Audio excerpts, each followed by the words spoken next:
At 75 years old, Richard Gere sat in front of a camera, and for the first time in his life, hadn't performed.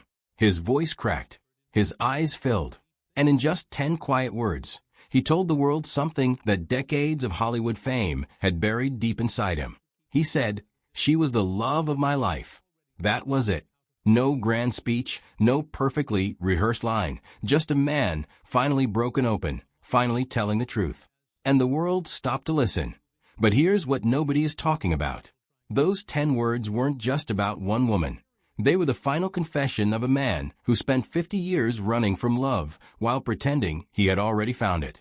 They were the words of someone who had been married 3 times, linked to some of the most iconic women on the planet, worshipped by millions, and yet, for most of his life, was quietly and completely alone inside. So who was he talking about? And what does it take for a man like Richard Gere to finally break down and admit the truth? That is exactly what we're going to unpack today. Before he was a name on a movie poster, Richard Gere was a quiet, unusual boy growing up in Syracuse, New York. He didn't chase popularity. He didn't play sports to impress the other kids. Instead, he picked up a trumpet and disappeared into music. He wrote compositions for school plays and spent hours inside his own head, working through feelings he couldn't explain with regular words. People who knew him back then described a kid who was deeply sensitive, but wore that sensitivity like a secret. He didn't want anyone to see how much he felt. So he learned early how to put on a face. That instinct, the instinct to perform rather than reveal, followed him all the way to the University of Massachusetts, where he studied philosophy. He wasn't just reading textbooks. He was searching. He wanted to understand why people suffer, why love fades, why humans spend their whole lives looking for something they can never quite name. These weren't casual questions for him. They were the architecture of his inner world.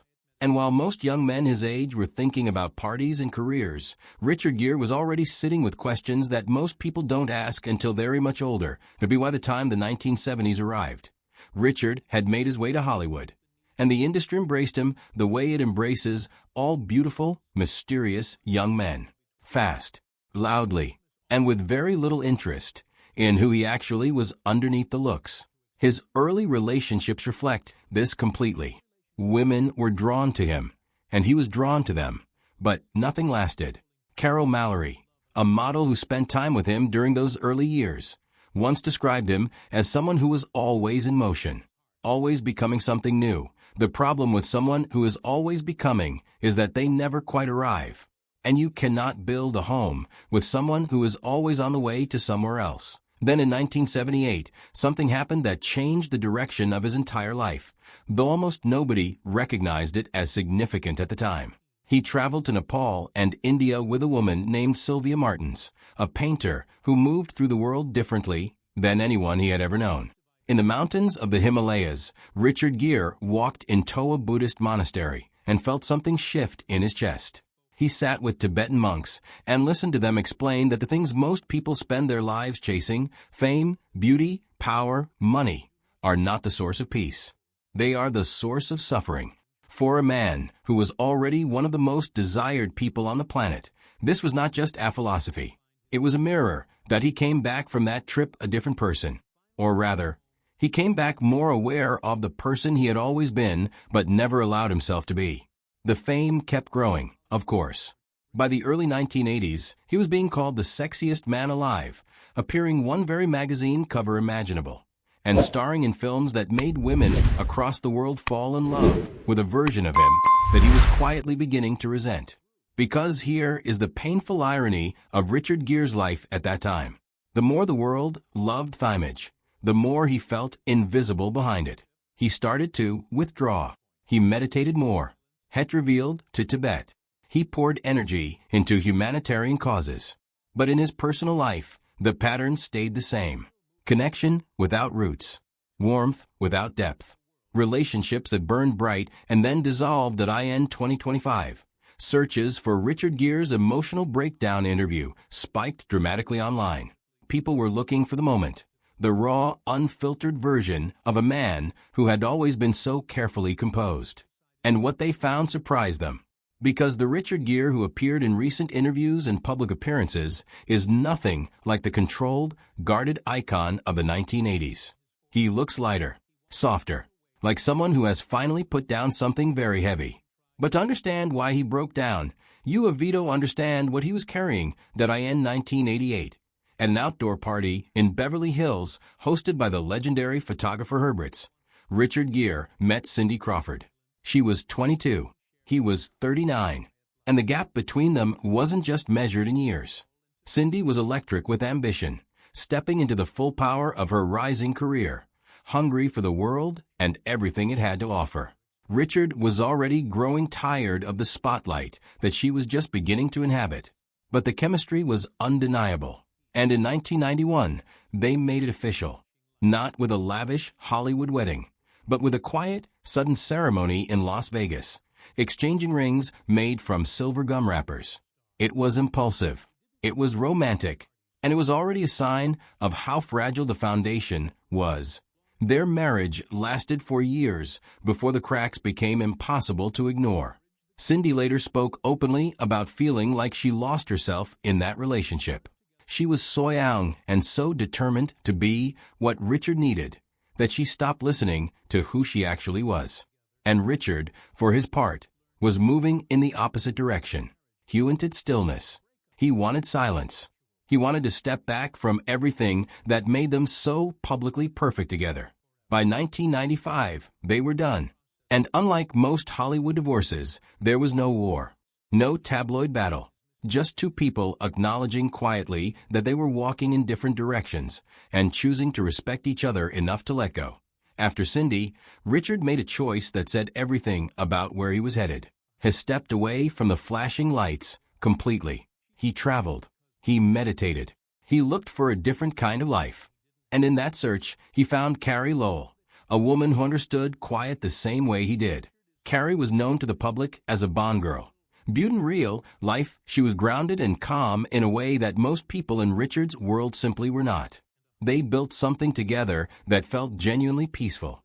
They moved to a farm in Pound Ridge, New York. They had a son, Homer, born in 2000, when Richard was 51 years old. Fatherhood cracked him open in a way that nothing else had. Before Homer, Richard's spiritual life was largely internal. It was about his own peace, his own growth, his own silence. But a child doesn't care about your meditation practice. A child needs you to show up, to be present not in a philosophical sense, but in a very real, very physical, very demanding sense. Richard has spoken about how becoming a father taught him the difference between contemplating love and actually living it.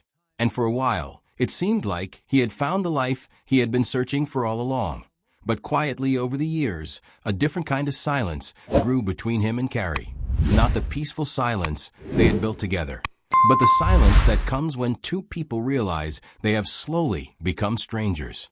By the early 2010s, their marriage was unraveling. The divorce, finalized in 2013, was as dignified and private as the relationship itself. But it left Richard Gere at 63 years old, starting over again. Around this time, trending searches about Richard Gere's personal life reached some oft-tier highest points in years. People were curious not just about the breakup, but about what was next. Could a man, at that stage of life, really find genuine love? Or was he destined to remain what he had always been, someone the world desired, but nobody could truly hold? He met Padma Lakshmi briefly in 2014, two wounded people who found comfort in each other's company for a season. Their relationship was quiet and healing in its own way. No red carpets, no announcements, just long conversations between two people who had both been very publicly hurt and needed somewhere soft to land. But they were not built for forever, and they both knew it. Padma was still very much in the energy of public life. Richard was pulling further away. They parted without drama, and Richard later said that brief connection taught him something essential. That peace is not just something you find alone. It is something you find with the right person. And knowing the difference matters. That same year, 2014, Richard Gere traveled to Positano, Italy. He was staying at a hotel owned by a family he had a connection to, and it was there that he met Alejandra Silva. She was 33 years old. He was 65. She was Spanish, a publicist, a mother, and at that moment also going through a divorce. Two people carrying the weight of endings. Cetinjan, one of the most beautiful places on earth, somehow seeing each other with unusual clarity. What happened next is the part of this story that people have been searching for most recently, especially following Richard Gere's emotional interview in late 2024 where he spoke about Alejandra in terms that nobody expected from him. He didn't use the language of Hollywood romance. He used the language of someone who had finally come home. He said she was the love of his life. And watching him say it, watching his composure dissolve into something raw and real, it was clear that these were not words she had rehearsed.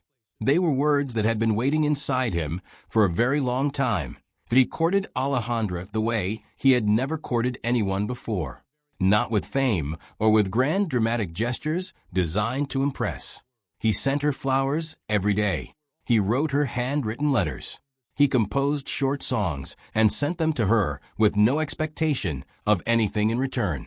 He was patient in a way that the younger Richard Gere, the restless, always moving version, simply could not have been. He wasn't trying to win her. He was trying to show her that he was capable of staying. Alejandra was cautious. A 33-year age gap is not a small thing. The weight of public life isn't a small thing. But what she saw in Richard wasn't the movie star. She saw a man who had done the work. A man who had spent decades learning, failing, reflecting, and returning. A man who wasn't offering her passion as a substitute for peace. He was offering her both. They married in 2018 in a private Buddhist ceremony. Alejandra converted to Buddhism not because Richard asked her to, but because she felt genuinely aligned with those beliefs. For the first time in his life, Richard had a partner who didn't just tolerate the spiritual core of who he was. She lived it alongside him. Today, their home in Pound Ridge is nothing like you might imagine a Hollywood legend's home to be. There are no awards on the walls, no memorabilia from decades of film. There are crayons on the table and children's books on the shelves, and the sound of young sons in the background.